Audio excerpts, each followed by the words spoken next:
Good. Whoa. I'm frozen.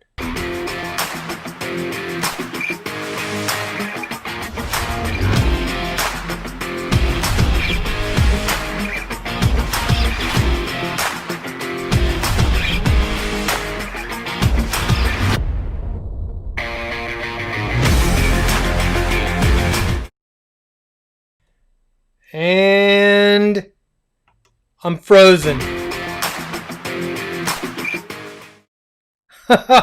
I'm frozen. Camera one is like completely freaking frozen.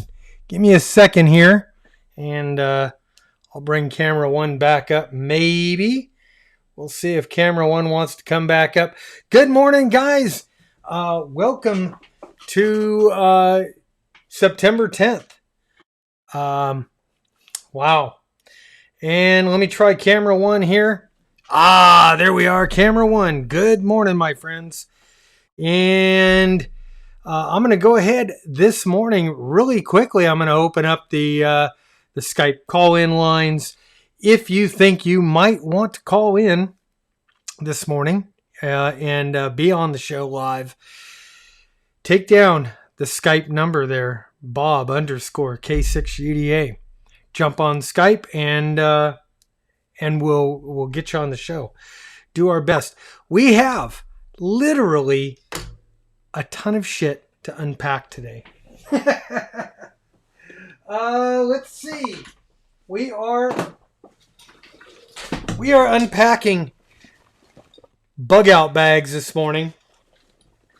And that, my friends, is not my bug out bag. That is a get home bag. And let's see. This is my bug out bag. The Alert. The long range patrol bag. And I've got some of the stuff out here. I'm not going to go through everything in the bag, but we'll go through that. First thing we're going to talk about, though, is something that just kind of came up recently, and this is this proposal by the FCC to reinstitute, I guess, a fee for ham radio licenses, new licenses, renewals, upgrades, excluding some administrative stuff there. Let's go off to camera number 2, and we'll look at some of the stuff we got going on. Let's see. I've got let's see. Some of the guys that I know. Bob's got a 10-1 set. Got a 10-1 setup. What the hell's a 10-1 setup?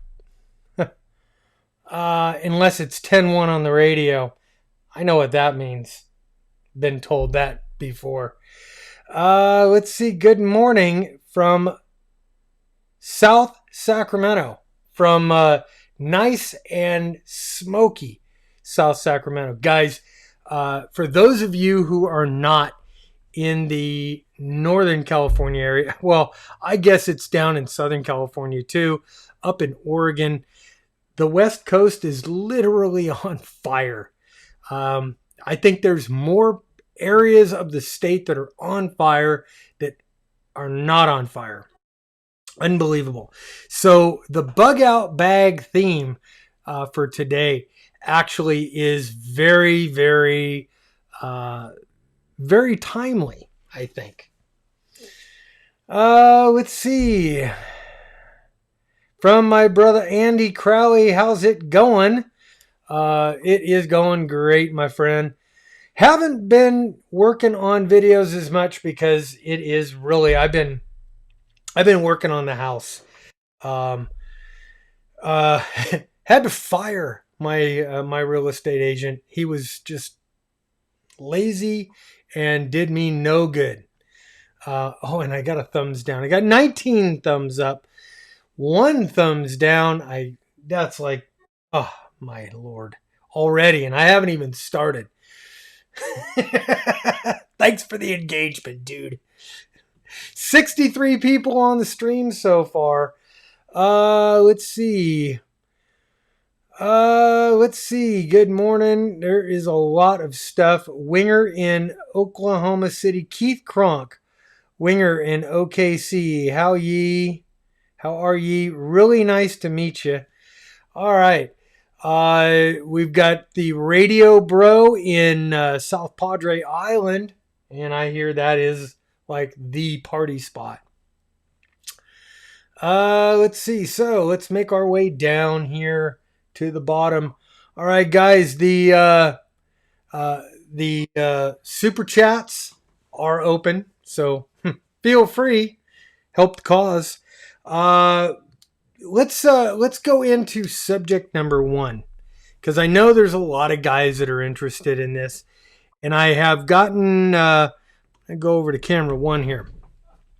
I have gotten not a lot of pushback on my last video that I did, where I basically read the ARRL's news article on the FCC reinstituting a fee structure. And the fee structure, in case you don't know what it is they want to charge $50 for a 10-year license, and it's a $50 basically sign up fee.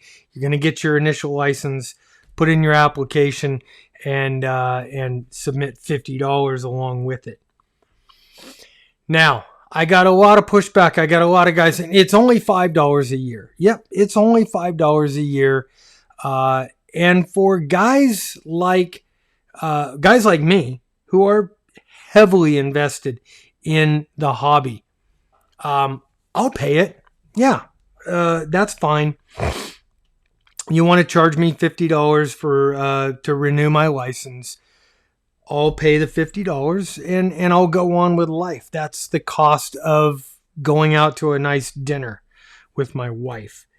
Not a huge deal.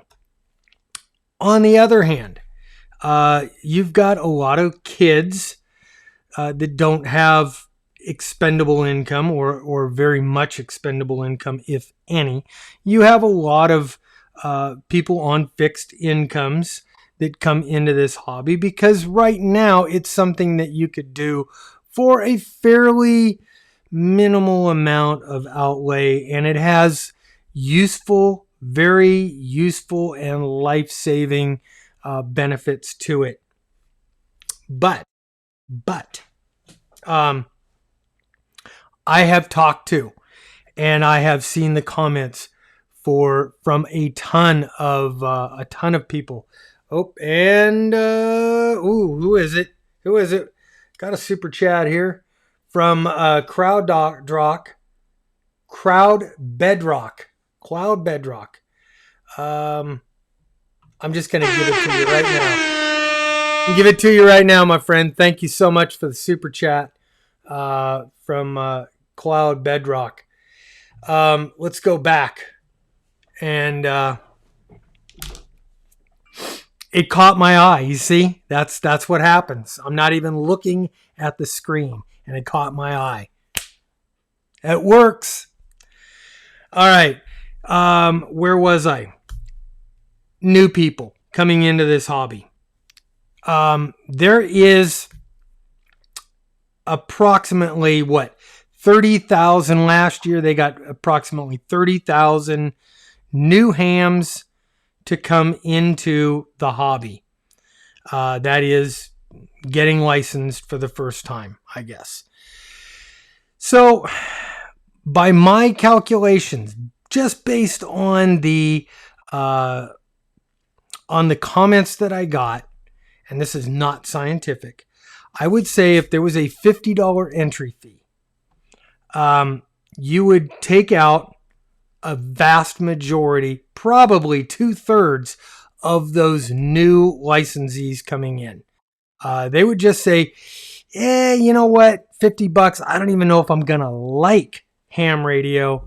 Why am I going to pay $50 just to get in the door and then go take a test? So they probably won't. Will they buy the radio? If they're a prepper, I would bet you money they'll still buy the radio. And if they feel the need, they'll still use the radio. because the radio itself has value to them. That is the tool in which they're going to make their survival decisions upon, not the license. The license is, to me, something that we do almost as a courtesy, because if everybody said, yeah, screw it, we're going to be like the CBers and we're just going to use it. For that matter, we're going to be just like the GMRS users. I did a search on the ULS, found 77,500 odd GMRS active licenses in the United States. GMRS equipment sales, radio sales, well into the millions. So you have a very small minority of people on GMRS that actually bother to get a license, and they're on GMRS. Nobody's doing anything. There's no enforcement mechanism.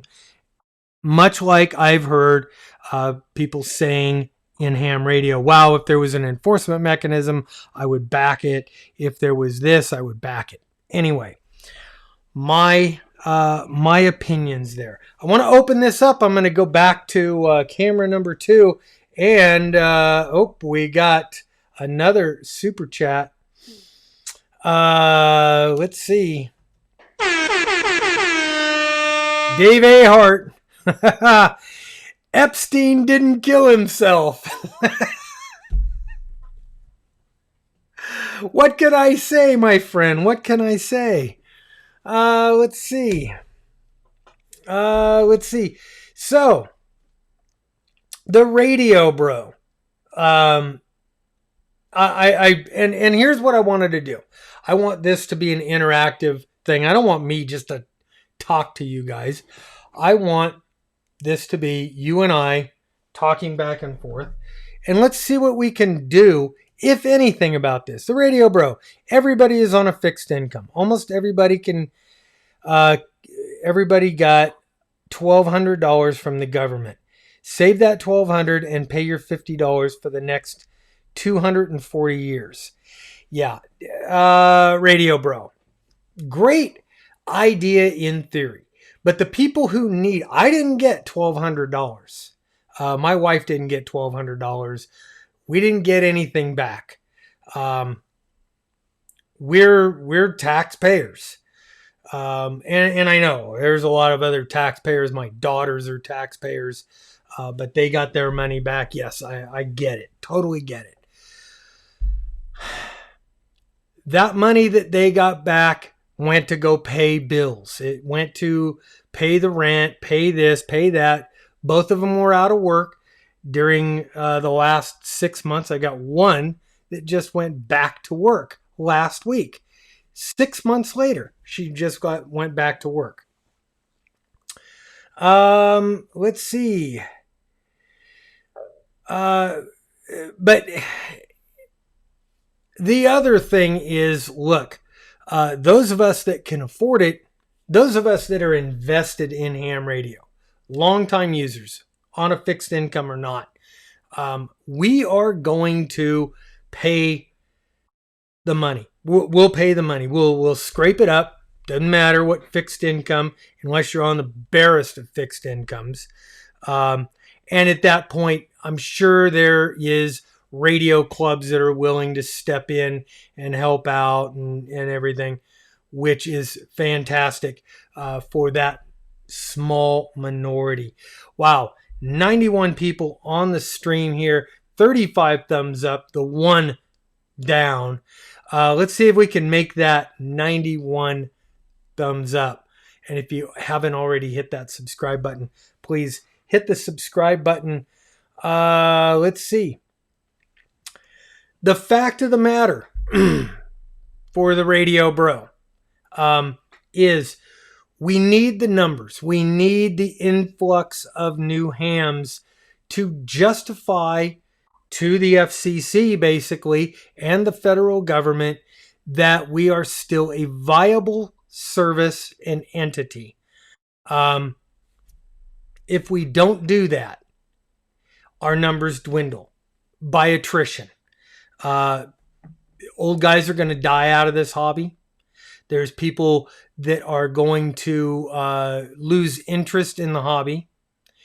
There will be people who, for family reasons or whatever, are going to become inactive, maybe let that license lapse the next time. And we need the new bodies coming in to keep justifying the fact that we have a spectrum. If those people don't come into the hobby in the first place, we'll use my examples of preppers and Jeep enthusiasts or off-road enthusiasts. If preppers decide the license has no value, and you know what, I needed to get to this one here before we go on. From Tom, 7-3 from Tim, KG8OC. Thank you, Tim. That's awesome. Like I was saying before I interrupted myself,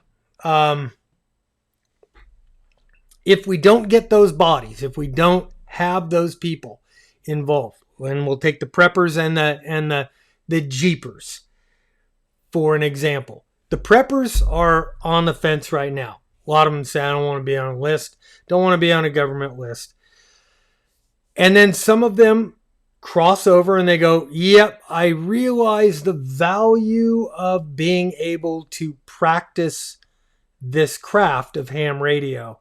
And just like training with firearms and training in other aspects of survival or prepping, this is a perishable skill that needs to be fed, and it's hard to feed it in good times right now with the tree of knowledge without a license. So some of them go out and get a license because, number one, all they have to do is study for it, take the test, get the license. Add a $50 fee to that.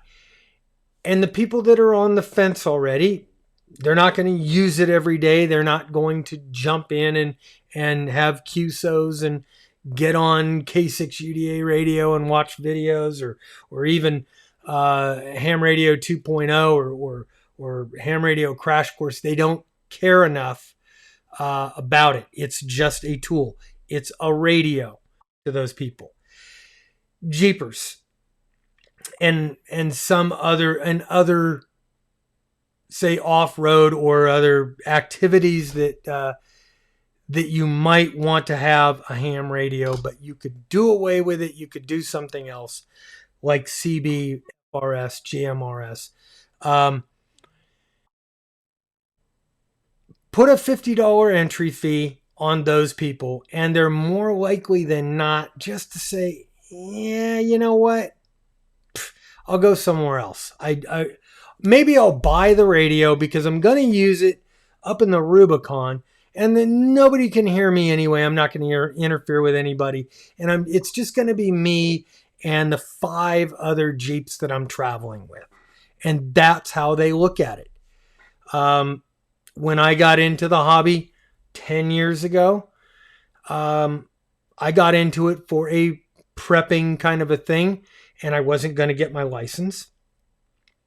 And then I had to get a license. I had to get a commercial license. And I was intrigued enough by the ham radio whole concept of it that I got my license, and I eventually that translated into the other guys in my group getting their licenses. And now we're all radio enthusiasts, or to a certain degree, I am. They are. Anyway, my take on that. Let's see. And I do want to say, number one, that the call-in line is open. Yeah, if you want to Skype in, It is Bob _ K6UDA. Let's go back. Craig. Let's see. Hey, let's see. Man, lots and lots of stuff coming through. This is awesome. It's not unreasonable to ask to pay if you are going to have us pay. Yeah, my opinion, and take it for what it's worth, my personal opinion. I don't find it offensive that the FCC or the federal government is reinstituting a fee. I just, and even if it was, hey, you know what? Let's make it $5 an entry fee for a first time license application. So if you're getting that license application going for the very first time, let's make it $5 and maybe make it a 2-year license. Well, they don't want to do more work.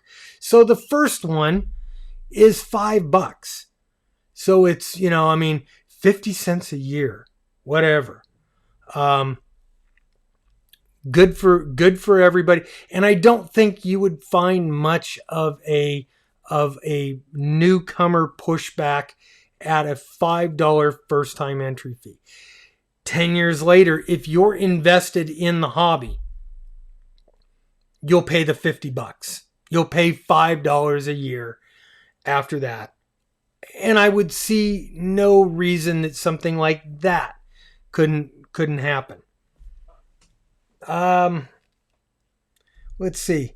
15 to 50 is too big of a jump. They could edge it up over several years. Yeah, they could. All of this is in play right now. And when the FCC opens up their comment section for this rulemaking proposal, we should all get on there and, with good constructive dialogue.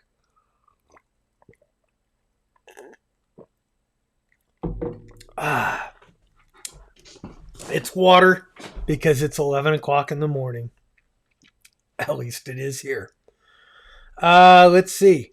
Been hearing digital all over the bands lately. Wonder if that has anything to do with the new hams out there.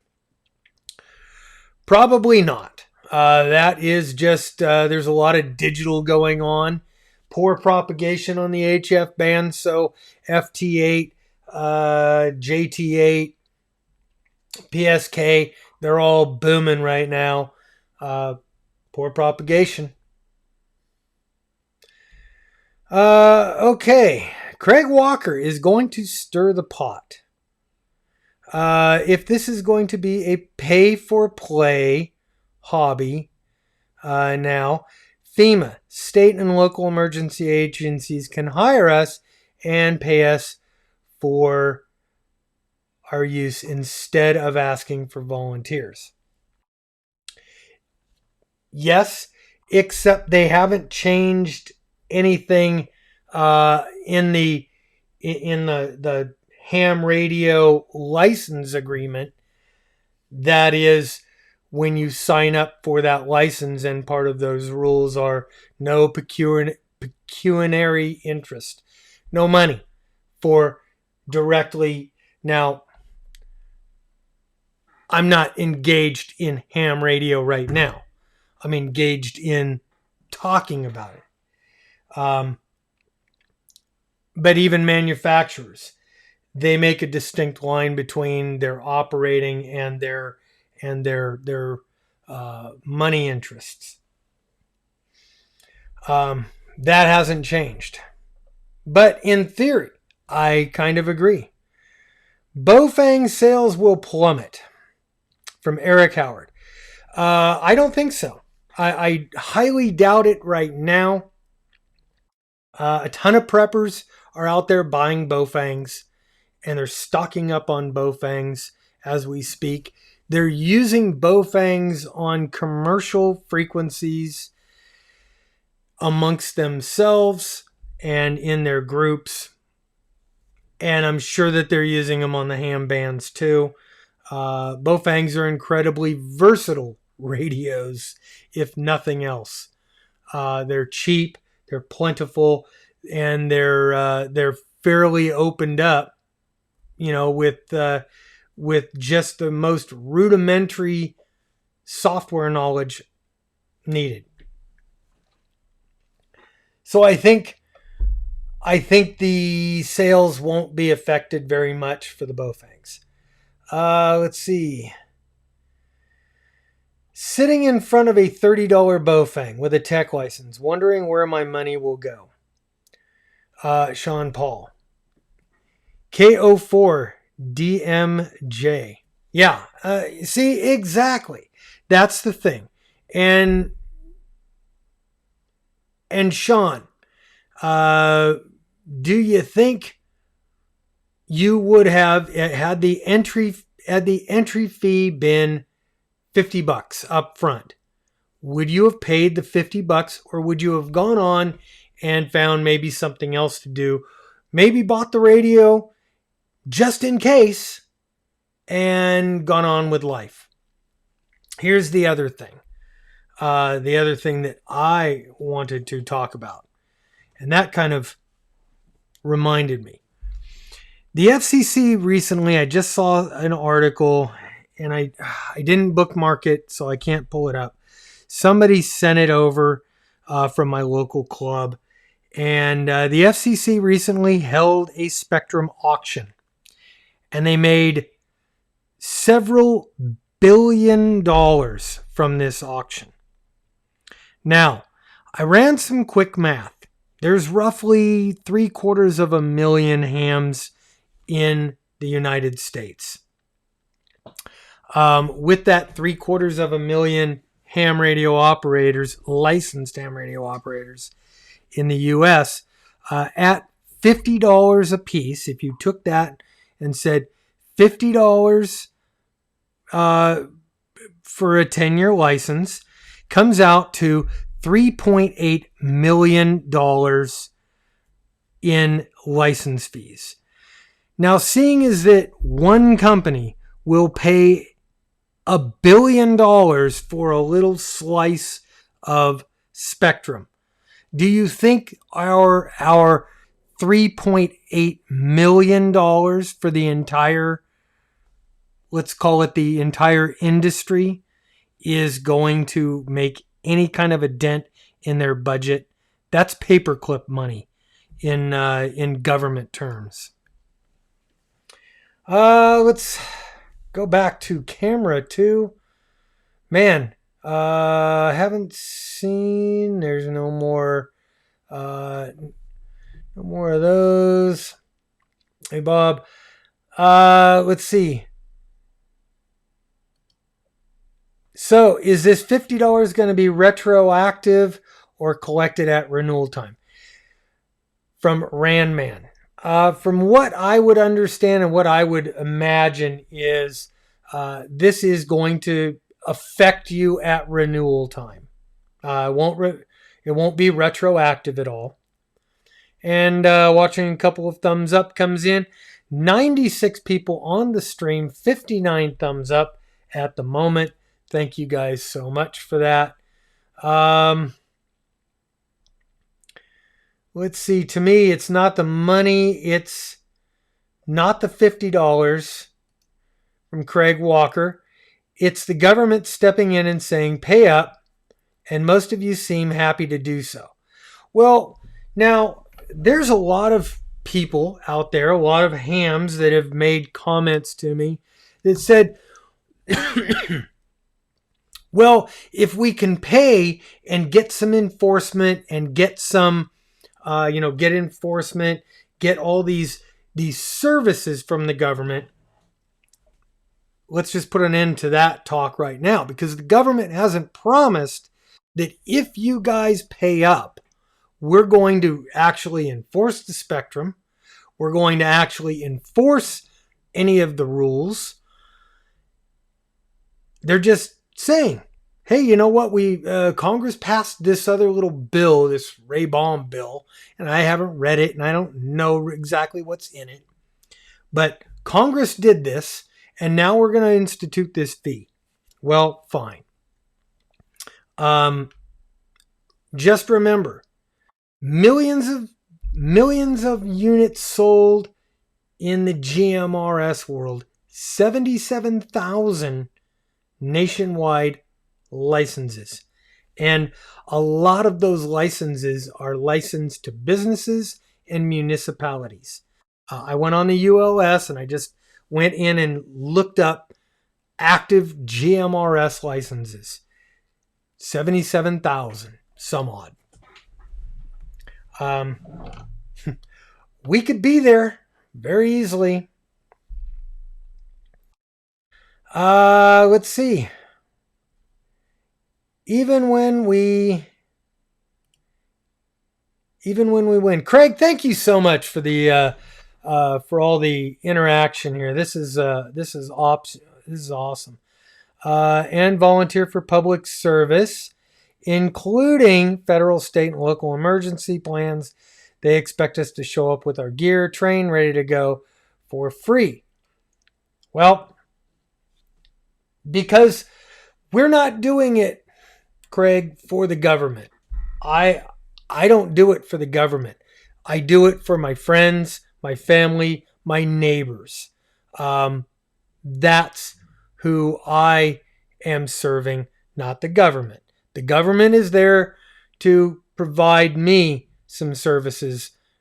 I'm not there to prove my worth to them. But hey, again, glass half empty, half full, and I think it's about half. Let's see.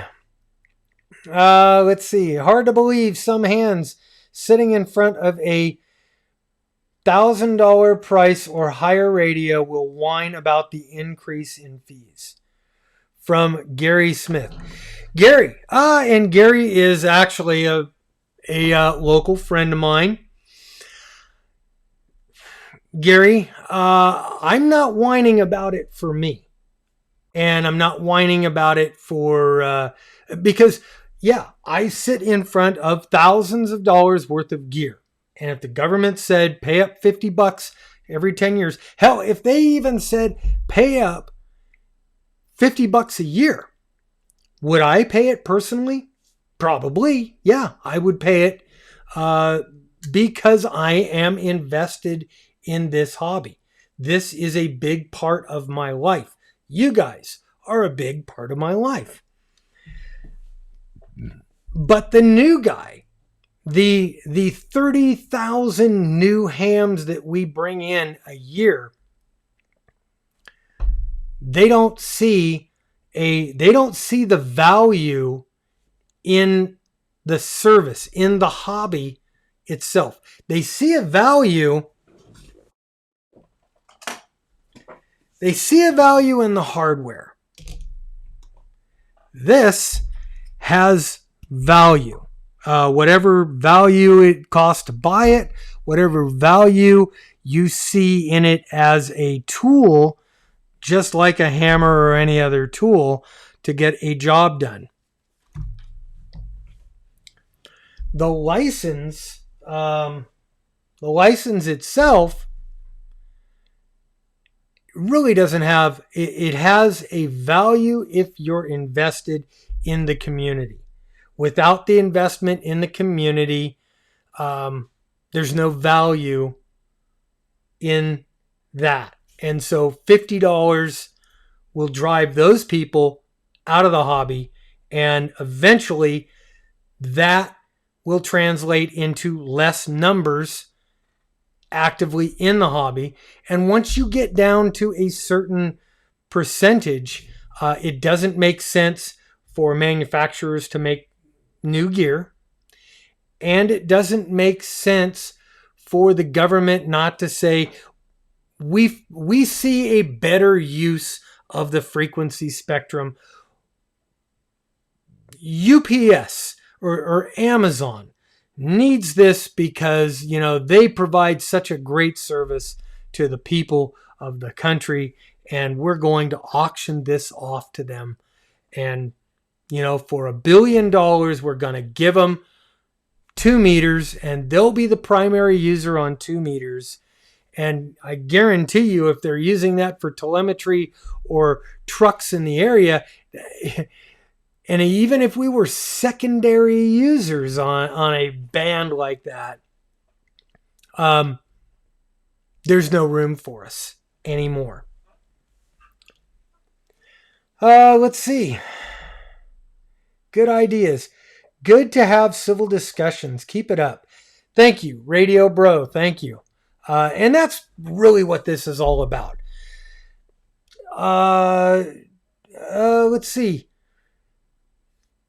Well, what was his name? Jim Aspinwall. We kind of had a little discussion about this in the comments section on the last video, on my last video. And he kind of alluded to that I was disparaging maybe the ARRL on this. And I really wasn't disparaging the ARRL. When I read the article, I was like, wow, if this was this is everything that I would expect from a news organization. It was just straight, here are the facts. This is it. And if they are just reporting the news, what's happening, they did a fantastic job. I wish that they were a news organization in that respect. But the ARRL is a membership organization. It is an advocacy. And I wanted to see just something. Hey, you know what? We oppose this. And evidently they've come out now and they've said, yep, we oppose it. And we're going to come up with a plan. I would have liked to see them just say, hey, you know what? The comment section on the FCC isn't really open yet for this. The process isn't done. And somebody from the ARRL told me that. But that does not preclude you and I from writing to our legislators, our federal senators, our congressmen, and saying, hey, I don't agree with this. I think this needs to be changed. We are driving the young people who we're trying to attract into the hobby. We're driving, we're possibly pricing out a lot of our seniors who are on fixed incomes, and newcomers who are curious about this are going to be put off, and $50 to enter is going to be a barrier. And maybe we can get them. I guarantee you, if a senator gets 50 letters, if they get 100 or 50 or 100 letters or emails from constituents saying yay or nay on a certain subject, that to them is a huge thing. That's something that they need to pay attention to. And if every single senator in the U.S., if every single senator in the Senate and every single congressman got a letter from 50 or 100 hams in their district, that would be a huge deal to these people. And with everything that is going on in the country today, do you think that they want this as an added something, just another thing to put on their plate? No. I could see if, say, Nancy Pelosi in the House and Mitch McConnell in the Senate, if they each got 500 letters from people invested in this and said, we oppose this. I oppose this as your constituent. What can you do for me? How many of you think that they couldn't call the chairman of the FCC and say, you know what? I got a ton of stuff on my plate. I don't need this. Can you make it go away? And magically, something like this, an administrative nothing, $3.8 million in the grand scheme of things over 10 years, would go away in a heartbeat. That's what I'm talking about. That's how you and I can be activists. 109 people on the stream right now. 72 thumbs up, 3 thumbs down. Oh well, I guess the 3 people want to pay their money. And here, for those 3 that want to pay their money to the FCC, there is nothing that says you can't pay them. You can't send them a check for $50 and say, this is my $50 for my 10-year license. Thank you. You can do that. They'll take it. They'll cash the check. Let's see. Love the videos. Sitting in front of a, yep, wondering. 74 thumbs up, 108 people on the stream. Let's see if we can make it over 100 thumbs up really, really quickly. Smash it right now if you haven't. It's free. There isn't a fee to smash that thumbs up, and it's right below my finger somewhere, right in here. Let's see. Let me head down towards the bottom of the pile here. Amazon does a great job now. Why do they need to get better? From Wayne. We're not streamlining to reduce payroll. Yeah. Let's see. S. Michael says, I would be more inclined to pay $50 if funding for this program was reduced or defunded. However, if the money has just been misappropriated, why should I pay the government's insufficiencies? Now, S. Michael, I don't know if the money has been misappropriated, if it's just something that they're instituting. Oh well, hey, you know what? We're putting a fee in. I don't know. I'm just another guy sitting here. You and I. Let's see. We got a yes. Mike Pascal. Bob, I'm coming around your way of thinking. I doubt the cost of processing is even close to $5. Yeah, I mean, the actual cost to the FCC is for each license is absolutely minimal. There's almost no touching, almost no human touching. The testing is done by volunteer examiners.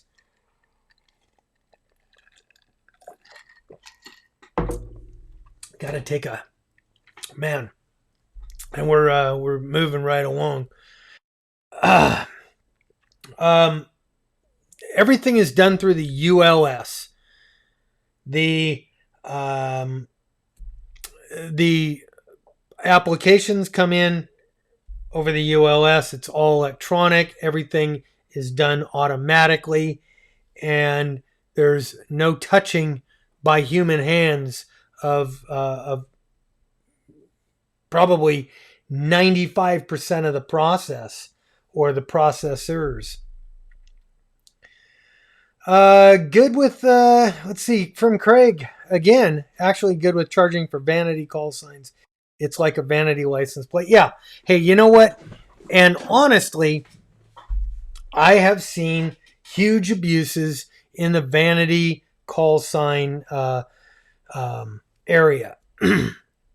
I have seen guys that basically tie up vanity call signs so guys like me, no code hams, can't get them. because I'm a no code extra.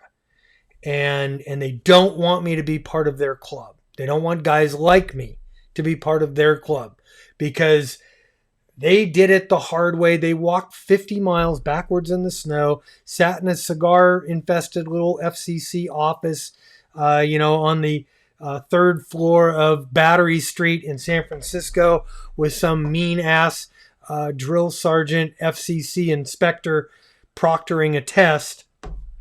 I get it. We all hated boot camp until you're done with it. And then it was like, oh, it built character, turned me into a man. It was great. It was the best experience. And it wasn't the best experience when you were there. Trust me.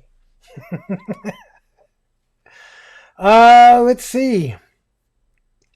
OJ Jenkins said it's not just GMRS, it's all the rest of the licenses too. What does it cost today? What does it cost? KMG 365. I don't know what a KMG 365.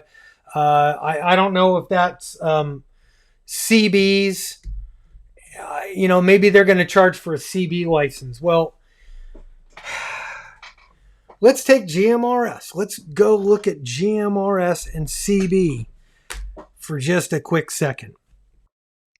Like I said, 77,000 GMRS licenses active in the United States. Millions of units sold. Tells me most people don't bother with a license. They don't care. You know what? They're going to use the radio anyway. CB. There's no enforcement mechanism now. They said, yeah, you don't need a license for CB. Fine. You know what? Most of a lot of the people that are on CB now are running, 1,000 watt, 10,000 watt linear amps, big antennas. They're making big 10 meter antennas. They're free banding. They're doing all kinds of illegal things. They're broadcasting pirate radio. Nobody does anything. It's a joke. There's no enforcement. Up until extremely recently, the FCC couldn't even get rid of these yahoos on 80 meters. And admittedly, they were fun to listen to for about 5 or 10 minutes because most of them were drunk off their asses. But that got old too. But there's no enforcement. There's really no enforcement mechanism. And if you had thousands of them doing it, you'll have even less enforcement. Let's come back over here.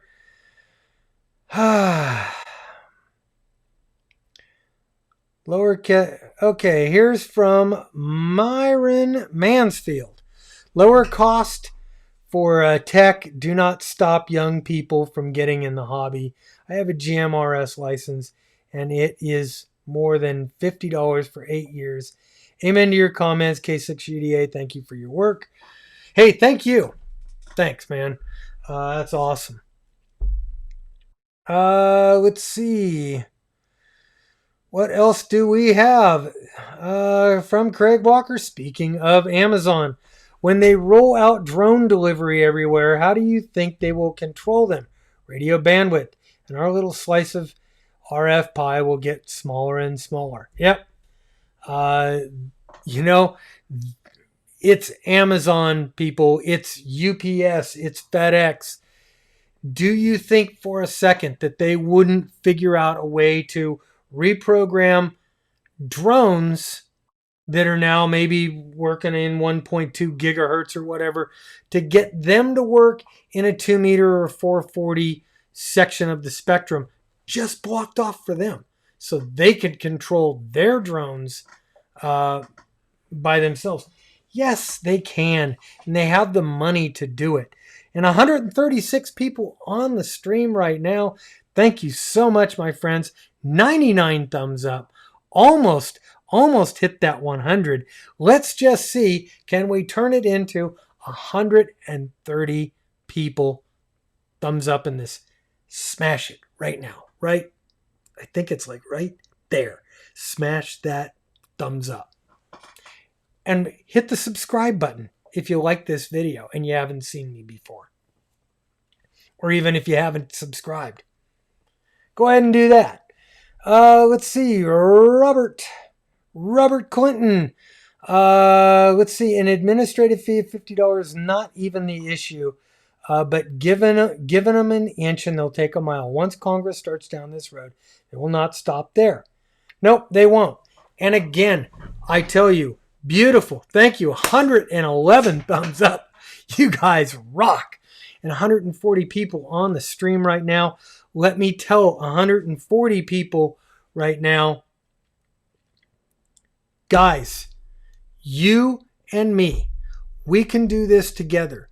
Right now, there's 140 of us. If 140 of us each wrote to our 2 senators, you make one letter and you address it to your 2 senators and your 1 congressman for your district.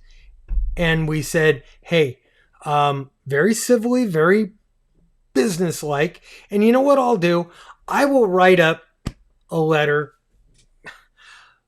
It'll be, my words, but you know what? I mean, if you want to use what I'm going to do, and I'll post it up on Facebook, I'll post it on something.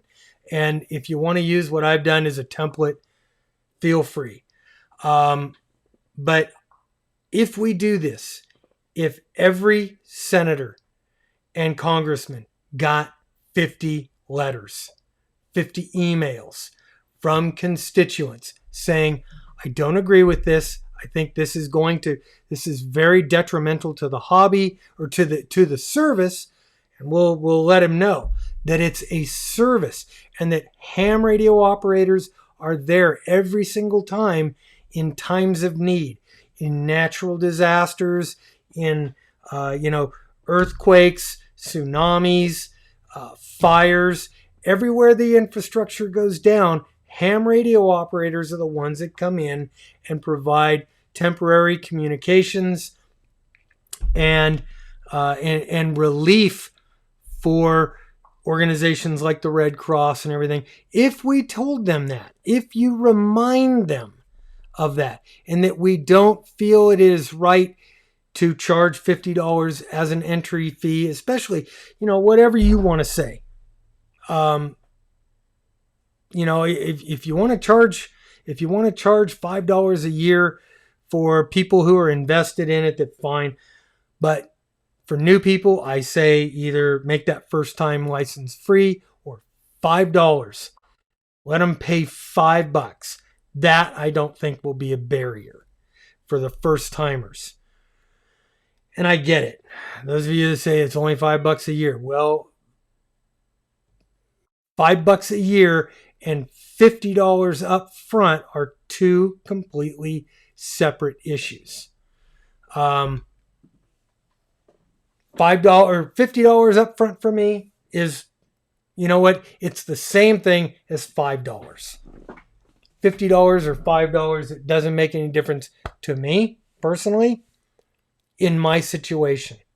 It might to you. It might to somebody who's thinking about getting into this hobby. It most likely will, unless they are one of those few people who are super, super committed to the hobby for whatever reason. They are inventors and tinkerers and builders of things, and this is something that absolutely intrigues them. They won't do it. There's no payoff. There's no immediate payoff for them. 137 people on the stream, 132 thumbs up. Thank you guys. You guys rock. Let's see. From Mike Pascal. I have no problem paying the VECs on an exam as they do all the heavy lifting. Yeah, you know what? You know what? If VECs wanted to charge $50, and again, why is it typically $15? Because people see the value. They go, okay, I'm taking the test. There's 8 guys sitting here grading the test. There's a test. There's the paper. There's all this stuff. I see that much value in it, and they're there. They've already taken the time now to come down to wherever the testing station is, and they're testing, unless they're on Zoom. Who knew? Who would have thought 6 months ago we'd have online testing?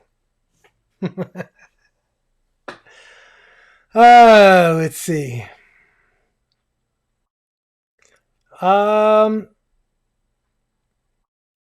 Back in the 90s, from Scott. Back in the 90s, OSHA and the EPA increased tenfold. It's just another tax in disguise. And it very well could be. I mean, it's money coming into the government is just going to be spent building bigger government. It always is. Let's see. Though I have specialty plates from Craig, again, can't get his call sign on them. Oh well. Now I've got a ham plates on one of my vehicles, so I got my call sign on one of them. Let's see. Got my tech license a few years ago. Craig again, thank you for all the input here today. That is awesome. Man, I would really, really like to get somebody to, call in on Skype. The Skype number right there on the right side of your screen. That would be freaking awesome. Let's see.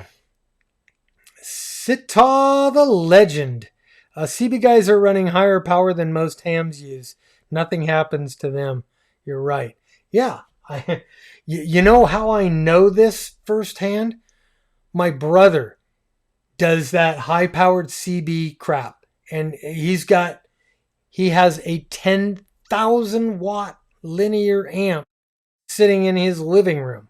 And he talks across the country on 11 meters. And he brags to me that he doesn't have to worry about a license or nothing. That's how I know. And I've heard these guys coming back to him. And if you listen to 11 meters and you hear, I think he calls himself the scallywag. If you hear the scallywag, that's my brother.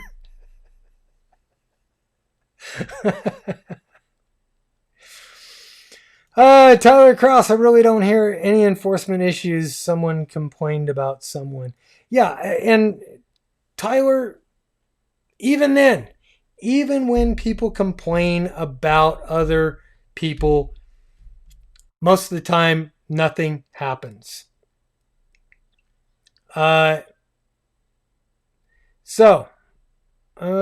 I want to move this along. Okay, we are at noon.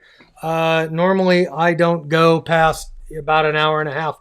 So I want to change gears. I want to switch gears here. And I promised you guys that we would talk about what's in my bug out bag. Is it cool to switch, or should I just save that for another one and we keep talking about this? Thumbs up, or either thumbs up or put yes in the chat if you want to hear about bug out bags.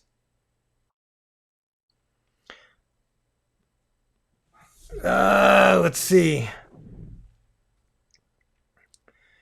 $20. Let's see. I haven't. Okay.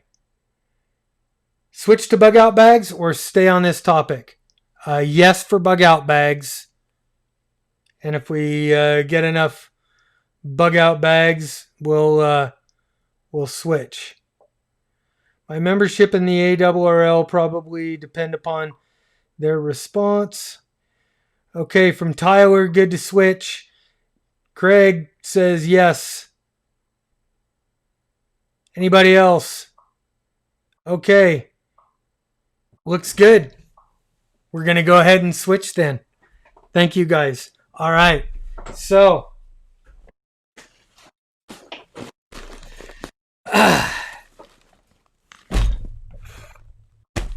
what's in my bug out bag? This one is a small pack. This is I guess some people call it, I wouldn't even say it's a bug out bag or a 3-day pack. This is just a normal backpack, a day pack. Fairly good sized day pack. Got a lot of stuff in there. It's a lot of duplication of what I carry in my actual. There's a lot of duplication in there from what I carry in my actual 3-day bug out bag. I carry a lot of stuff, and I keep this handy. So if something looks like it's gonna touch off, I'll go in and do my final packing into that. Because there's a lot of things that I use on a daily basis, like my radios. I don't need to keep radios parked in a bug out bag. What I do need to keep in the bug out bag is some stuff that isn't going to, then I'm not going to be using on a daily basis, and that I might forget when I'm packing. So things like, I keep several MREs. I keep 4 MREs in the bug out bag. That gives me 4 days worth of meals there. I also keep these Mayday bars. That is like a full day's ration right there. And along with that, I keep these smaller ones because you never know who's going to be with you when you need it. And I carry a lot of this stuff in the get home bag. Also, in the bug out bag, this is a J-pole. It's a J-pole antenna. It's a roll up J-pole. I keep that in the bug out bag.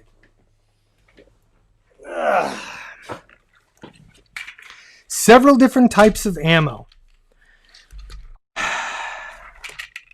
I keep 22 mag, and I have the good stuff.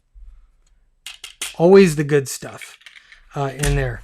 That's not so good stuff. 223. I keep some of that in there. But if I'm taking that rifle or one of those rifles, I'm taking a lot more than a pack. That's what I love about this. I could take 500 or 1,000 rounds of this, throw it in a pack, and it takes up almost no room. I'll keep some 9mm or 45. Something that I always say, it's very important not to get locked into any one thing. Evolve yourself. For years and years and years, I have been a very committed 1911 shooter, and I believed, and I still believe in the platform, in the 1911 platform. Yet, because I always subscribed to the theory of, if I need it, it's my shootout is going to be 3 to 5 shots total, and then it's going to be over, pretty much. What I have learned lately, or what was once only in theory is now becoming true, is you have lots and lots of targets, potential targets, of people that want to mob you, kill you, whatever. You're going to need more ammo. So I have evolved. And so I've gone from a daily 1911 guy to a daily Glock guy with more capacity. More capacity rules. Plus the fact that the ammunition, the defensive ammo for 9mm has come a long, long way in the past 20 years or so. Let me put those away. Let's talk about the 22 mag for a minute. By far, if I were to bug out and I could only take one caliber with me, this would be the caliber that I would take. Because I could take so many rounds with me. It works in both a small little handgun like this that I could put in a pocket. It also works in one of my favorite rifles. This thing weighs nothing. This weighs like 3 pounds. I mean, it is unbelievably light. This is a Magnum Research. It's the 1022 Magnum. They took the Ruger 1022. The Ruger used to make a 1022 mag, and now Magnum Research, the Israelis, they built this one. They bought it. It's got a bull barrel, a carbon fiber bull barrel. This thing is unbelievable. And yes, that means I could carry one round with me and feed both my handgun and my rifle. Ideal for survival situations, I think. My personal opinion. Let's see. Other things that I keep in the bug out bag. Toilet paper. Gotta have toilet paper. A survival sleeping bag. I also pack in the big one a 0 degree regular sleeping bag. It's a small sleeping bag. Super concentrated. Is this soap? Wilderness Wash. Some kind of soap crap in there. Fire making stuff in here. Hand warmers. I got lots of hand warmers. Heat shields. That is dryer lint and char cloth.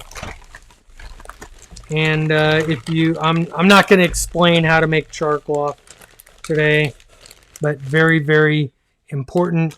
Excedrin, nail clippers, chapstick, a 5-hour energy in there,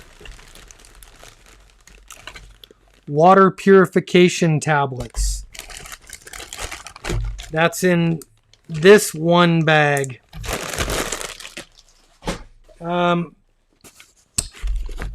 In this bag,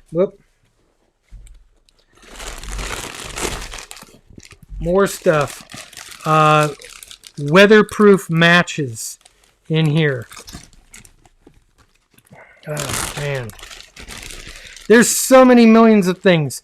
A cheap little flashlight that I could feed with AA batteries. Waterproof matches. A signaling mirror. That could be super, super important. Both offense and defense. More fire starting stuff. What is down here at the bottom here? Survival whistle here and a can opener. That is an old military can opener. Very, very handy. They work really, really nicely. Let's see. Let's look at the comments here for a quick second. Back to camera 2. 1911s are amazing. That's why I love the XDS or the XDs. What type of roll-up J-pole are you using? This is called a DBJ2 ham portable dual band J-pole. And the guy who made this, Ed Fong, WB6IQN. And I picked this up at a ham swap or something, or a show years ago. It has, I've got a little SMA connector on here, so I could put it on my handhelds. It's a BNC, so that will fit very, very nicely with the ICOM 705 and hang it up in a tree. Some other things that I keep with me in the that's probably okay, that needs to go. I carry that's some beef snacks. That's going in the garbage. I think it's a little old. Duct tape. Duct tape is wonderful. It fixes anything and everything in the field. A life straw. And I've got other water filters, better water filters that I carry with me. But I carry with life straws with me in both the Get Home pack and the bug out bag. Light sticks. Small little light sticks. Throw them in here. They're done. A little crappy little first aid kit in here. Let's see. And then clothing. I carry not a lot of clothing, but I carry a couple of pairs of underwear in there. I carry one light pair of socks, one heavy wool pair of socks in the bug out bag.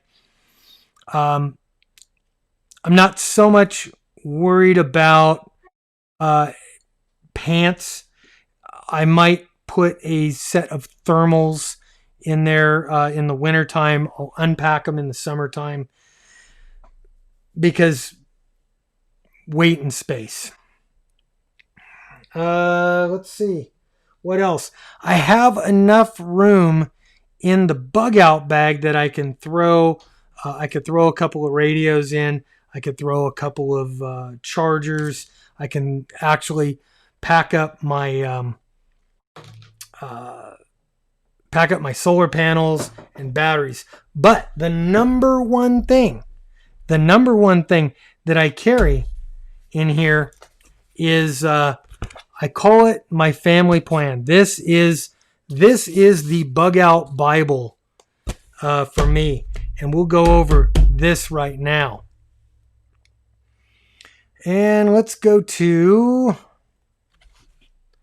the down look, and so here we have page 1 here, and all my kids have gotten these. So this is the Brodowski family plan here, and this is the purpose. I wrote this up just like any kind of a business plan that you might write up, so all my kids know kind of what we're doing. It's the purpose of this whole thing, this whole book, is to provide guidance and resources in an emergency situation, provide routes to safe places, main residence, alternate locations, provide alternate meeting locations for family members in case of a worst case scenario, provide communication plan for family members in case of a grid down, major disruption of services, water resources at the main residence, food resources, defenses, neighborhood plans, multifamily plan, the bug out plan, the bug in plan. And then I talk about all these things. And this is so my kids can look at this if something is going on, if something's going wrong. I can look at my radio plans, and in here I've got all kinds of stuff in here. And I have some super secret shit that I'm not going to talk about in the radio plans. That's for me to know and you not to find out. Food, defenses, water mains, just everything you could think about. Stay in place plans, how to do it. I've got maps in here for each one of my kids and their families. So if they had to find alternate plans from their houses to home, here, this is going to get all of these kids back up here without, that's if GPSs go down, if everything else goes down, the main roads are blocked, the freeway's blocked, can't get in. All of these are alternate places to go. That's all in there. I have copies of everybody's birth certificates. I've got birth certificates for me, my wife, all the kids, the grandkids. They're all copies of birth certificates in there. Copy of my marriage certificate. Copy of my assault weapons registration from the state of California. Copy of my amateur radio license here. Copies of all of my vehicles, all the pink slips to all the vehicles, because I can only drive one at a time. And so at some point when I get home, I'm going to want to start to account for these kinds of things. Here's some ammo management plans, other asset management plans in here. This used to be one of my biggest concerns, and so I used to carry some documentation about how it works and how to avoid it, all that good stuff. Copies of things like my deed of trust, my grant deed for the house here. And I also have this stuff on a thumb drive. Maybe, just maybe I'll get that out. I have it all on this thumb drive. Everything is there. So if I go somewhere where I have access to a computer and I could print stuff out, I could print stuff out for the county. If I've got to go back to the police because people are now squatting in my house when I get home, I could go to the police. I could prove to them that the house is mine. All that kind of stuff.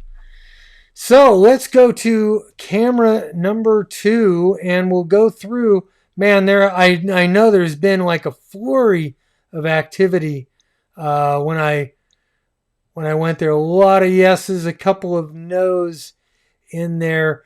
Now one of the reasons that this is relevant, all of the bug out bag stuff is relevant to me right now, even more than what I used to consider my worst case prepping scenarios, which used to be economic collapse, EMP attacks, stuff like that. We are on the verge of civil war. Even that is not my main reason for having bug out bags and having all this stuff ready to go. The biggest reason is fire. Everything is on fire here. right now. It is so smoky outside today that you can see maybe a half a mile, maybe a mile up the road. That's about it. Looks like fog. Looks like smog. The other day, 3 o'clock in the afternoon, it looked like it was 8 o'clock at night. It was almost blackout. It was one of the eeriest things I have seen around here in a long, long time. Very, very kind of spooky, scary. That's why I think it is so important to have the bug out bag, because I'll tell you what, Civil War might not drive me out of here, and EMP might not drive me out of the house. Fire will definitely drive me out of the house. And I've got to have multiple ways to get where I'm going. I can't rely on government resources. The first way is I'm going to hook the Jeep up behind the motorhome. I'm going to throw as much stuff in the motorhome as I can when I've got the warning. And I'm going to bug out in the motorhome as long as that lasts. But if things get that bad, if the roads are clogged, if you can't get out, I might have to hoof it. If I have to hoof it, or if I have to throw everything in the Jeep and then take off in the Jeep, I can at least throw some basic essentials, bug out bags, a few weapons in the Jeep, and maybe I can make my way to safety that way. Let's see what you guys have to say. Let's see. Packing a bag for our driving trip from Craig. Again, thank you, Craig, for being part of this. Packing a bag for our driving trip to Yellowstone next week, so I need some new ideas for a bag. You never know when bad shit is going to happen. So it's really good. I always pack. I pack a modified, even when we go on our motorhome trips, because I'm bringing my house with me. I'm bringing my infrastructure with me.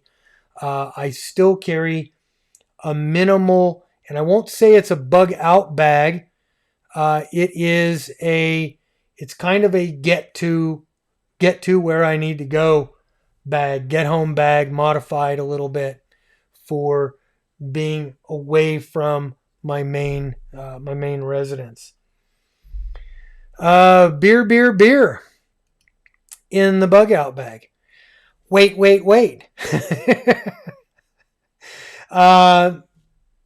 Beer is the last thing on my mind if I need to get the hell out. If I need to bug out, beer is last on my mind. Water is a concern, and yes, I don't have water per se in the bug out bag, but I've got water containers that I will fill up in the Jeep, and I'll have water. I've got a lot of water on board on the motorhome if I can do that.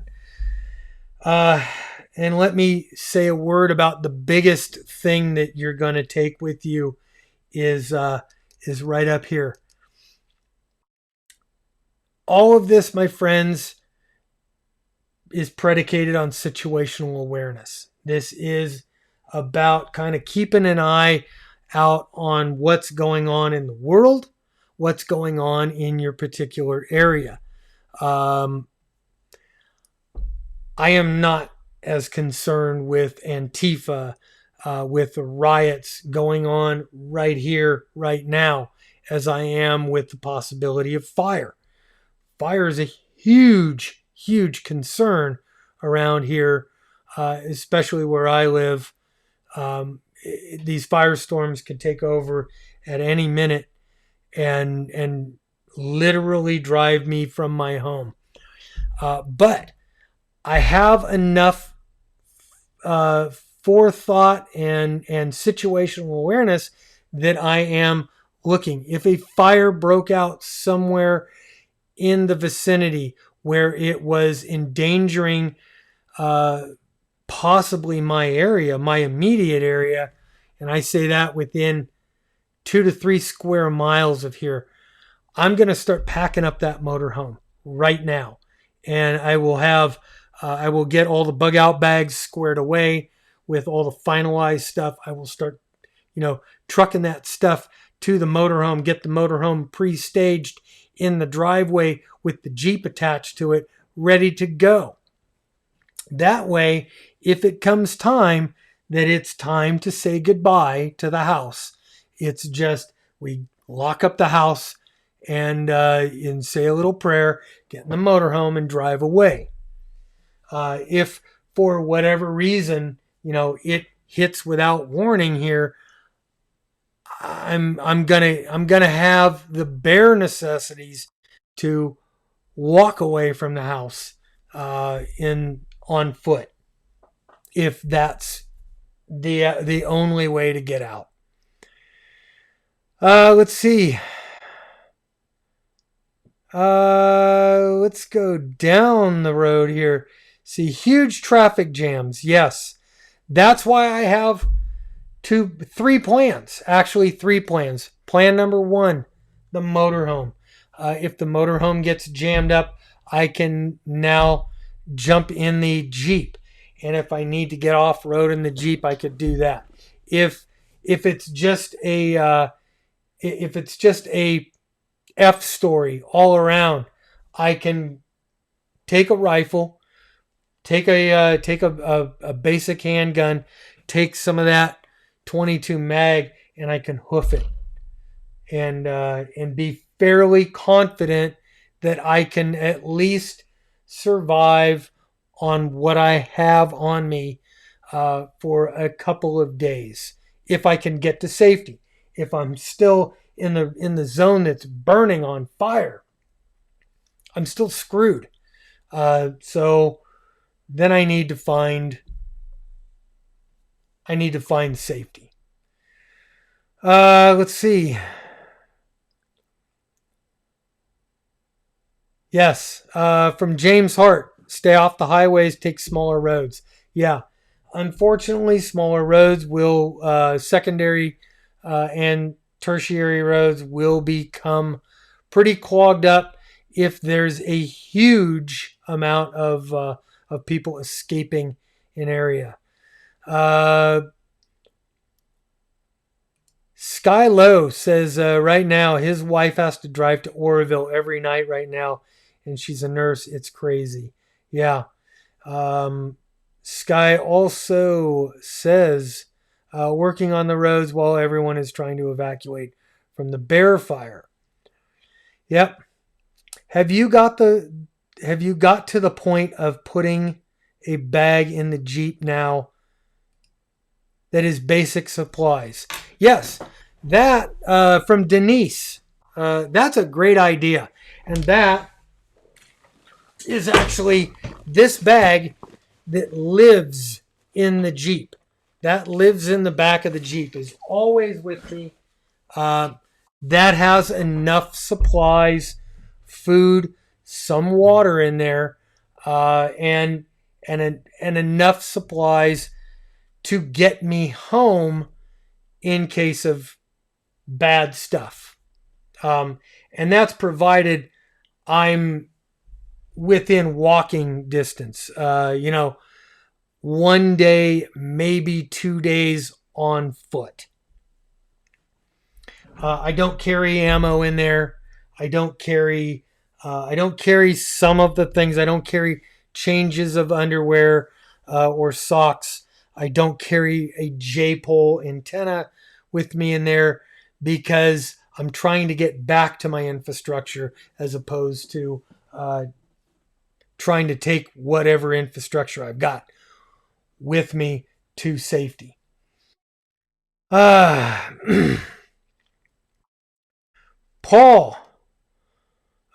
Kish says, you are so right. I've been feeling a sense of urgency lately, trying to get the family plans, pack bags for a quick escape.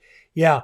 And for those of you back east or in the south, the hurricane belt, Texas, Louisiana, Florida, all around there. You guys are in the same boat during hurricane season. A little bit more predictable. I guess you guys can weather that storm in place for the most part. I mean, fire is one of those rare occurrences that you will either move or you'll die. Earthquakes, a lot of the time you can weather that in place. I don't know what else. An attack, EMPs might force you out. If you're in the city, civil unrest could be the trigger that says, you know what, it's time to go. I know there's a massive exoduses right now from New York City, from Portland, from Seattle, big cities that are under siege right now by Antifa. People don't want to be in that, especially civilians. People who just want to go to work, pay the bills, live their lives. They're not looking to be in that kind of a situation. They're not going to put up with it. 130 people on the stream right now. 158 thumbs up. Thank you guys so much. We are at 12:30, so it's been an hour and a half. Let's see. James Hart says, since I can't drive, I'm stuck with a bicycle, which is why I'm building a trailer to pull behind it. Great idea. A bicycle could mean the difference between you putting on some miles and hoofing it, like, at the very basic end, I'm going to be hoofing it. So that's it. John Davis. It's just prudent to make a plan or several plans and prep them. Was doing contracting work in Japan. There was a big earthquake. Yep. The family plan, have it written out. Have your copies of all of your important documents in there of things that you think you're going to need, and update it. You know what? I'm looking through this right now, and I'm going, I have some updating to do. I think I've got a newer granddaughter than this one allows. I've got changes to the title in the house, changes in other documents that need to be addressed in this book, because this goes in the bug out bag. Goes with me in the bug out bag. I need to update what's on the little stick that's in there, the digital documents, and stick one of those in my get home bag. Here's the reason I do both. Digital documents are easy if there's somewhat of a grid to come back to, and you could pull it up somewhere, get on a computer. If the government has a working computer I could get on, the government can print those documents out and recreate things. Insurance companies can recreate things.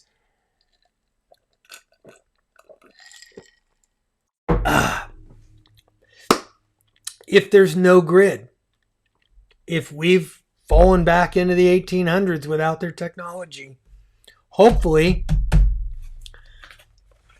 what I have printed in here is the documents that I need to reestablish myself once things start to normalize. Let's see. Here in Florida, worry about the storms, but after the storms can be just as dangerous. Look at what happened to Katrina. Yep. All that stuff could be very, very dangerous. And I'm always very concerned about the aftermath and what happens if I have to leave this house. Coming back, I have to actually, in my mind, I have a plan for this place will most likely have been taken over by squatters, and how I deal with that. And I have a plan. It's a very ugly plan, but there is a plan. Let's see, baby wipes. Let's see, from Spirit Crosswind. Baby wipes or TP and trifold masks. Yeah, I keep a balaclava in one of the bags.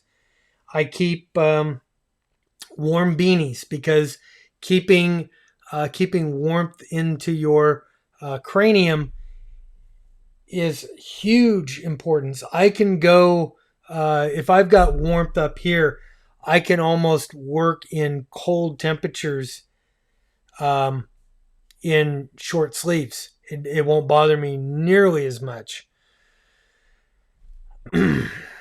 Denise. Denise says I put 4 freeze-dried food packs in my backpack that stays in the truck. Yeah, very good. I keep in my in the get home bag.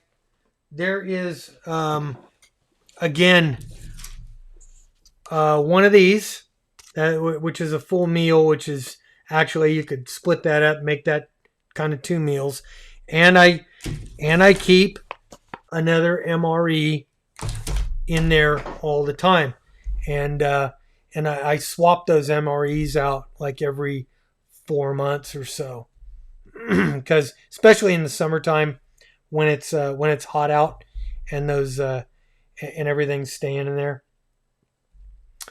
Let's see. This is why I'm going to buy one of those mosquito helicopters. Yeah. If you have the ability to make an escape plan, and you've got the knowledge and training to implement that plan. I know those mosquitoes are small. I don't know what the payload capacity is in one of those, but if you can make it work, more power to you, brother. Let's see. Not going to run between thunderstorms. Todd from Hawaii says also keeps all his medical records on a flash drive. That's a good idea, especially if you've got medical conditions, to keep the medical records in that plan.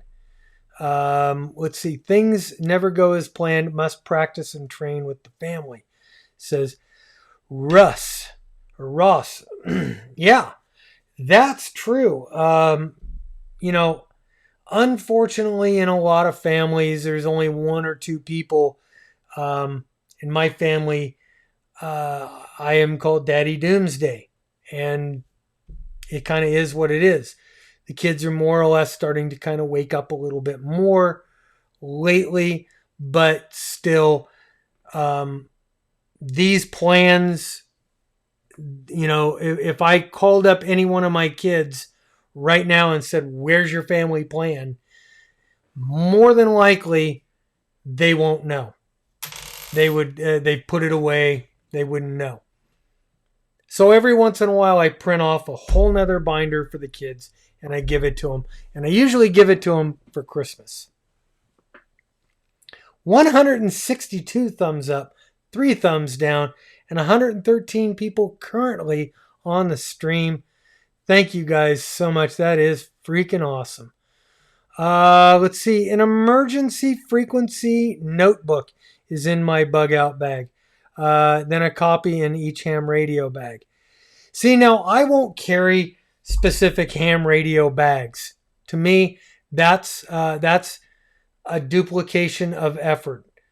I need as much as whatever I'm packing, up to about 75 pounds in that bug out bag. That's my plan, which is going to slow me down a ton.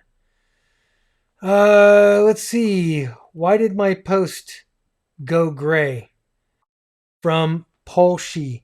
I don't know. I never saw your first post, so I don't know why it went gray. Um, Chat disconnected. Ah, okay. Then that probably answers it. Chat got disconnected because my internet. Yay. Yay for my internet. Problem with freeze dried meals is they take water to cook. MREs are better, don't need water, and they can be eaten right out of the bag. Yeah, MREs, meals ready to eat, they can be eaten right out of the bag, cold or hot, and they do have their own heater elements in them. Freeze dried meals, they're going to be lighter. You're going to get more. You're going to get better calories, I think, out of a freeze dried meal.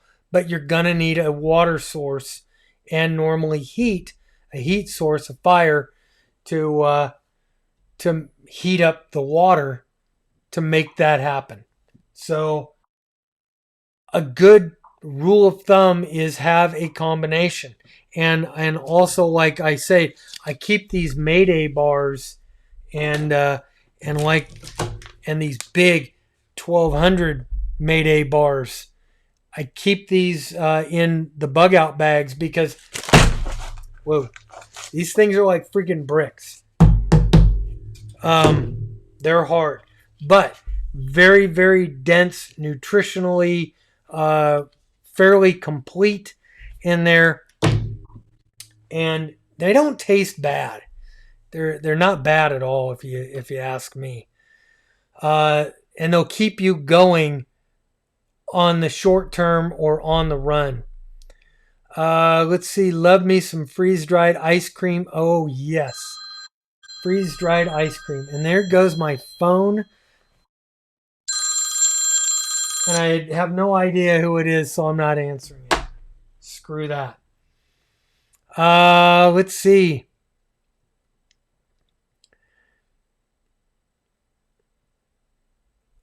Prepping plan is self-sufficient for, let's see, Craig Walker's, his prepping plan is self-sufficient for 72 to 96 hours in the backcountry. That's freaking awesome. My 72-hour plan is to gather my kids and my grandkids, and hopefully this place here where I am is defendable at that point. Fire, it's a wild card. I've got 3 exit strategies from the house here, none of which take me onto a freeway. But 2 of those strategies get me onto a couple of fairly main roads, which can get clogged up. I mean, I can get out of here. I don't know where I'm going, and in one of those situations, and it all depends upon the fire. Let's see, 12:45, and you guys are just going like crazy on this. I guess. Do you guys want to keep going? I mean, I'll keep going till 1, and man, we're going on an hour and 45 minutes here. Calling to tell me my car warranty is almost up from Leo. Yeah, that's who called. It's from the warranty department. Who hasn't got those calls? Let's see. From Polshi, I can't say it. Well, thanks anyway. Ready to move out, stay for days, and or get home with my bags. Thanks for fingering here. Thanks, fingering here. Let's see. Solar oven for a heat source. I have a solar oven. It is huge. I don't see that as a viable in a bug out situation. I really don't see that as a viable um, heat source for me personally. Um, if I am able to take my motorhome with me, I've got a heat source. I've got several heat sources there. Let's see. If the sun is out, yeah, there you go from James. If the sun is out. Let's see. Canned foods can work in your bug out bag, especially if you're forewarned, if you've got that enough SA to know that it's time to pack everything up and put that bag right next to the door. Like right now, there's no fires that are right here, but they're here enough that my plan is in place. My stuff is starting to get organized, and I can have final packing done within an hour. And if shit hits the fan and I've got just minutes, if I just wake up out of a dead sleep and I have 5 minutes to get out of the house, I will have enough in my bug out bag to get me. I don't know if it's that bad. If it's paradise fire kind of situation right now, right here, I'm thinking the car isn't getting me very far. I might be on foot, and it might be the bug out bag, whatever I could carry on my back. That's it. Um, it is what it is. You got to have. I have plan. Plan A is make this place as much fireproof or fire resistant as I can. Plan B, the motorhome with the Jeep attached. Plan C, the Jeep or my pickup and beat feet. My plan number 4 is the backpack is on my back and I'm hoofing it. So there's 4 plans of attack personally for me. Let's see. Weight is paramount. Gotta keep it light on your feet for those of us with bad knees. Yeah, from Pez.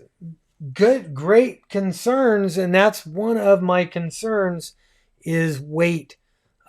So I'm more in favor of using existing water sources, finding water sources, and filtering just enough water to kind of keep me going, keep me hydrated, instead of trying to hoof a bunch of water with me, because water weighs more than everything else.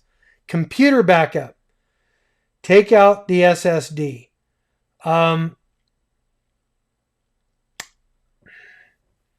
If it's a bug out situation, I'm not as concerned with the computer. If I still have this, I pretty much still have the most important stuff is accessible, and there's my computer. Let's see. Matt B says, back in the day, I was taught by vets to put 1 can of Chef Boyardee, 1 can of Beanie Weenie, 1 can Vienna sausage in a sock, and then put a couple of those into your pack. Doesn't rattle, stays put. Yeah, same kind of thing. You're using canned goods as opposed to MREs. I chose to go the MRE route. Carry a Leatherman knife at all times. Good idea, Denise. I carry a variety of knives, but I have almost always have some kind of a knife with me, and I've got several Gerbers, Leathermans around here, and they'll definitely go with me. Wouldn't it be from John? Wouldn't it be the shits if you open an MRE and a note saying we have been trying to reach you about your car?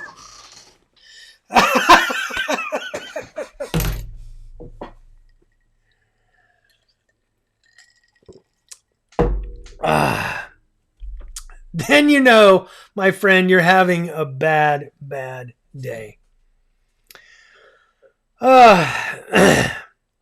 Need to get you a dozer and make a fire line in case of fire.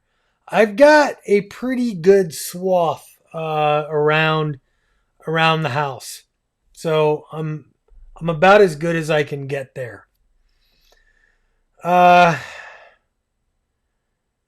Let's see. Before Leatherman, don't remember what my life was like before Leatherman.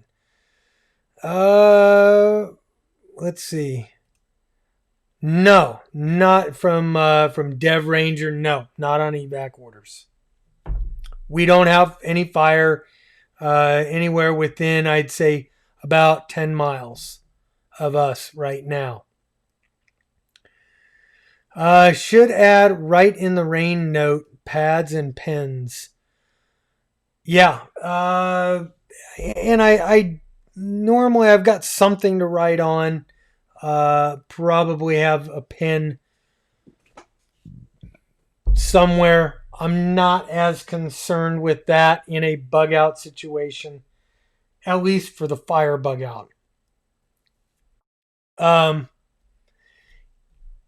Let's see, James Hart, here in Wyoming. Nearest town to me is 50 miles. Plus, water is hard to come by. I've always carried a lot of water with me when I'm hiking or riding a bike. All right, and that is a great point, because what you take with you, where you go, and how you get there is really dependent upon where you live. If you live in a place where there's very little water, having water or the ability to bring water is going to be a bigger concern than if you live in a place where you've got enough water. Fortunately, I mean, at the very, very minimum, I can hike my ass down to Folsom Lake, and I've got plenty of water at Folsom Lake. There's a lot of small ponds and lakes right here in this area. So I've got water sources there. And I've got plenty in the way of water filtration. Mark asks, is the fire anywhere near my home? Like I said, the closest fire I think is probably 10 to 15 miles away as the crow flies from here. For those around urban commercial parks, carry a slick key. What is that? Silcock key to turn on exterior water on buildings. There you go. I think those are the water main keys. I haven't lived anywhere with a water main other than mine. I haven't had city water in over 30 years. Hasn't been a concern of mine personally here. A laser pen is an excellent idea. All right, Denise, tell us why. Tell us why a laser pen is an excellent idea. I haven't seen the need when my gear is as packed as it already is, adding more stuff for the sake of adding it, or does it have a very, very good use? Water access is regional. Here in the southeast, tons. Just filters are fine. Out west, not so much. You have to bring some with you. VS17 panel and an MS2000 strobe. I'll have to look into those. Don't know what they are. I'm like a pack mule. Okay, so Denise says, I am like a pack mule. I carry bags to work with 3 options of fire sources with me, plus a few packs of cashews. Water bottle is always in the bag. Okay. Um, I I very easily can become a pack mule. I'm always trying to pare down what I need versus what I want because they're two different things. And like I said, I'm always evolving and I'm not against trying something new or checking out something new if I think there might be a better way or if somebody tells me, hey, try this, I might just try it just to see. So I'm always looking for that. Boy Scout 10 Essentials. Google them. Well, seeing as that the Boy Scouts are in bankruptcy now, I don't know how long that's gonna last. It's kind of sad, but let's see. Being sarcastic. Let's see. GMRS is worse than you think. I got licensed over a year ago and still haven't bought equipment. Okay.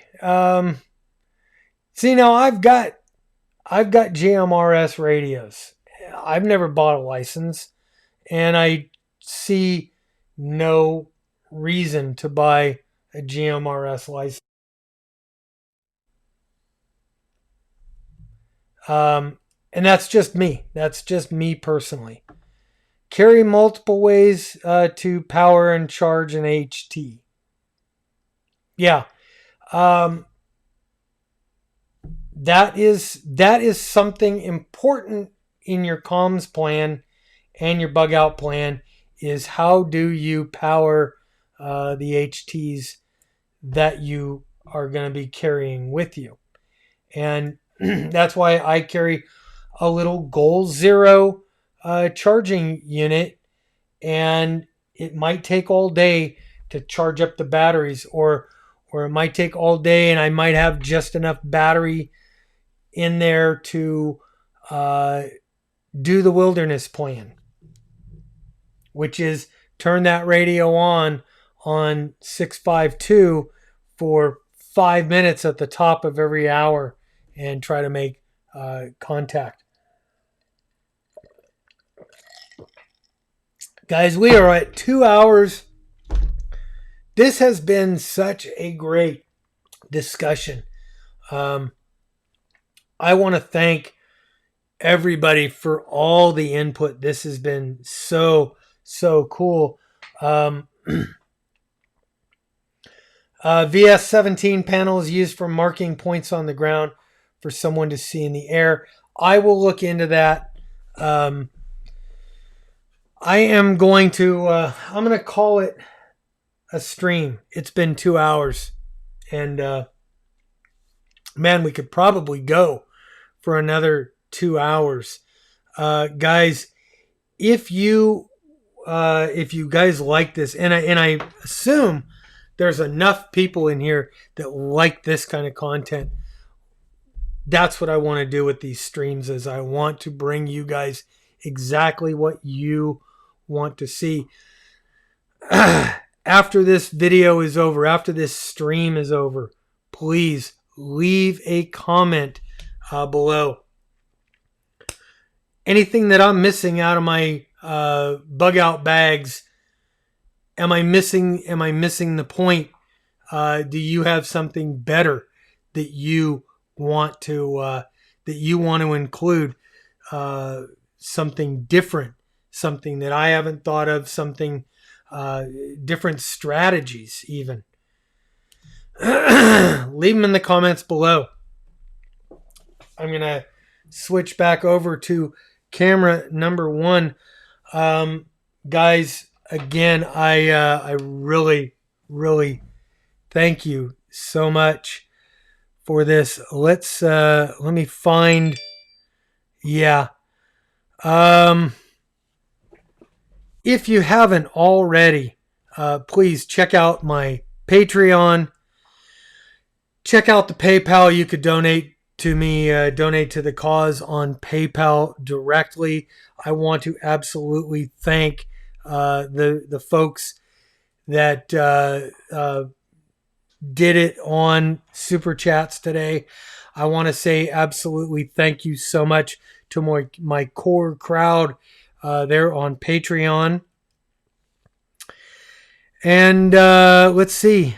If you have an email question, here is the email right down here. You could send me an email there. Also, what else? I think that's it. Oh, always hit that subscribe button up in here. Hit the subscribe button, the bell notification right next to it. And man, this has been fun. This has been fun.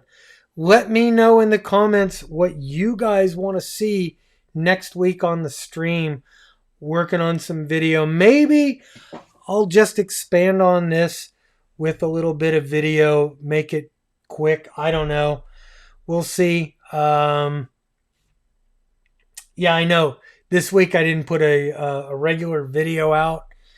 That's because I kind of let the last one on the FCC thing stew a little while, and I've been busy. I've been painting around here doing all kinds of stuff. Guys, thank you so much for hanging out with me for the past couple of hours. This has been fun. Guys, I'm Bob K6UDA. Thanks again. I will see you on the next stream and on the next video. 7-3.